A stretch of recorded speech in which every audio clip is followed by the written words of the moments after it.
This software was developed during a global pandemic, a public health emergency like Canada had not seen in a century.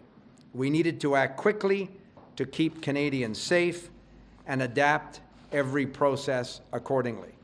But we recognize with hindsight that things should have clearly been done differently.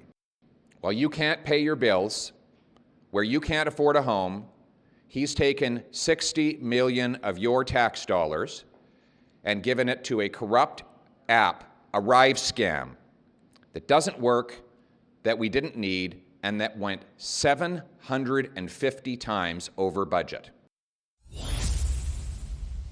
The federal government there facing criticism over the ArriveCan app. The COVID-era app was supposed to streamline border crossings during the years of pandemic travel restrictions, but it devolved into a scandal of sorts for the government. The Canada Border Services Agency originally planned to spend $80,000 on the app, but a report from this country's Auditor General today pegged that cost at nearly $60 million and noted it would be impossible to calculate the full cost of the app because of the CBSA's poor financial record keeping.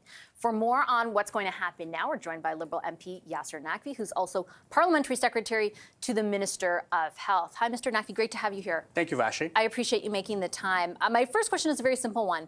Will there be any consequences for anybody who oversaw the awarding or handling of these contracts or aided in the development of this app? Well, we're grateful to the Auditor General for the thorough work that she has done and the report that she has produced. And it is disturbing to see the governance challenges that she has outlined in terms of management of all the contracts in a time of crisis. And we as a government are absolutely committed to implement all the recommendations that are outlined. In fact, we've already started doing the work to ensure that there are proper contract governance at CBSA, so something like this does not happen again in the future. Do you think implementing those recommendations, though, is enough to deter this from unfolding again? Because I know that you're using the word disturbing, but it's $60 million of taxpayer money that effectively has no paper trail. Shouldn't someone be held accountable for that? Well, so we're working really hard in making sure that CBSA takes all the necessary steps in ensuring that something like this does not happen again. Like I said, steps have already been taken in terms of how contracts are approved. There are oversight committees now that look at before any contracts are approved, so that there's proper procurement practices that are being followed. We have to remember when this app was developed. I mean, we were right in the beginning of a healthcare emergency that nobody knew the extent to it, when the world was shutting down in early 2020. And as a government, we had two fundamental objectives that we had to focus on. One, protect the health of Canadians, coast to coast to coast.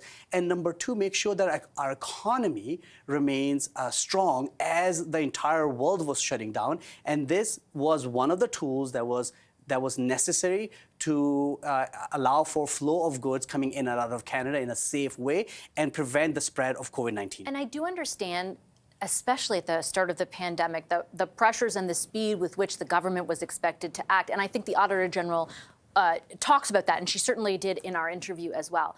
But that doesn't account for all of it, right? And I think, again, putting myself in the position of people watching, are we to expect every time the government has to act quickly that they will not place value on taxpayer money? No, of course not. We learn lessons from these things. I mean, I really do hope that something like the pandemic that we have lived through does not happen again. But it could. And that's why the lessons learned are important. That is why we welcome the report that the Auditor General has done, and that is why we are taking all steps necessary to implement the recommendations. You know, there's no sugarcoating it. This should have not happened. There should have been more robust protocols in place, and we are ensuring that happens. But those protocols, what I read from the Auditor General's report, and maybe you read something differently, is that those protocols did exist, that there were practices, there were codes of conduct in place. They were simply not adhered to. That's why, again, I ask, will there be consequences for people who did not adhere to those practices and protocols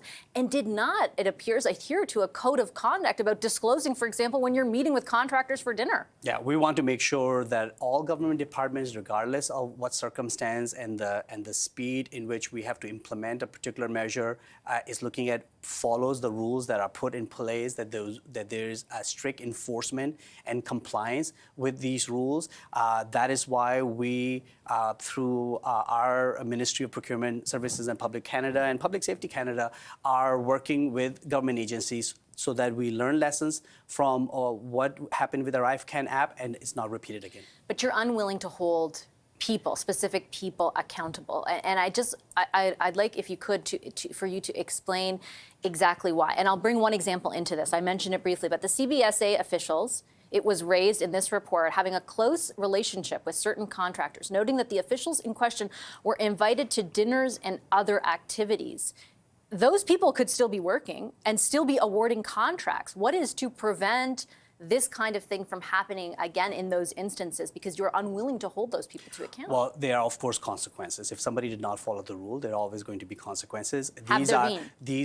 These are human resource issues that I cannot speak to. But what I can say that this is very disturbing for the government. That's why we welcome the recommendations that have been outlined by the Auditor General, and we're working really hard to implement those recommendations so something like this does not happen again. So just to be clear, you can't say whether or not there have been consequences for people that could have been engaged in activity that runs completely counter to the code of conduct. I mean, we're talking about a process here by which a contract was awarded to a company that helped frame the requirements for the awarding of that contract, right? That does not smell right to Canadians, and you can't say whether there's a consequence at all. We have been very clear to CBSA and other government departments that they have to ensure that all procurement rules and procedures are always followed, and if there are non-compliance, then there are remedial actions or consequences that must be taken. We are also making sure that based on the recommendations that the Auditor General has given, that we're putting more stringent requirements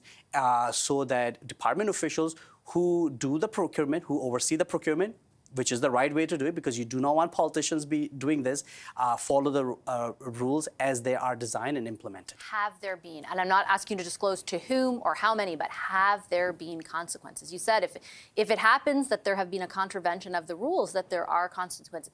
Have there been for ArriveCan? Well, there's oversight that's ongoing on this, and of course today's report sheds more light on the challenges, and the government will continue to ask officials the appropriate questions to ensure that the right consequences are met. Do you feel, though, that will assure Canadians that this is not going to happen again? We have no knowledge if the people who spent $60 million of our dollars essentially on stuff we have no paper trail of are still doing that kind of bidding. I understand you're putting in place processes, but there were processes in place, and still it never stopped them from doing it. But as a Canadian, as a taxpayer, as a public servant, as I said, I'm disturbed by the findings of the Auditor General, and I want to make sure that somebody who's elected to serve Canadians, to protect hardworking Canadians' taxpayers' dollars, that those dollars are always protected. The app was created at a time of a national or global, in fact, emergency, and we need to make sure that we learn all the lessons and also make sure that this does not happen again. And I, for one, and I know the government is also committed. You heard from Minister LeBlanc and Minister Duclos are very committed to make sure that there are proper oversight in place. With respect, though, Mr. Naqvi, I mean, that oversight did exist. That's the Auditor General's point. The processes exist, the protocols exist, and it still happened. Do you honestly think Canadians believe that it can't happen again? Well, humans make decisions, and we need to make sure the rules are there and they're complied by. And if those oversight, which were clearly not sufficient, were not followed, we need to do more. And that's what exactly we're working on. Are you sure that the motive here is not nefarious? And by that I mean, has the government reached a conclusion about whether or not there's an ethical issue here, or whether this is just incompetence? Well, I mean, I think the Auditor General report speaks to that. I think there was just not non-compliance in a time of crisis. I think there was she raises ethical issues. She says she can't conclude on criminality because that's up to the RCMP. Has your government, though, taken the steps to endeavor to figure out what was going on here? Is it just incompetence, or is there something else? We are going to let all the proper authorities to do their investigation, to do their work, because I think it's important that if there are any evidence of criminality, then our CMP is the one to speak to it. The government does not speak to that. We are absolutely determined to ensure that something like this does not happen again. And if there were gaps in the rules, if there were non-compliance of existing rules, that it does not happen again. Mr. Naqvi, I'll leave it there. I appreciate you coming in. Thank Thank you. you, Vassy. Yasir Naqvi is the Parliamentary Secretary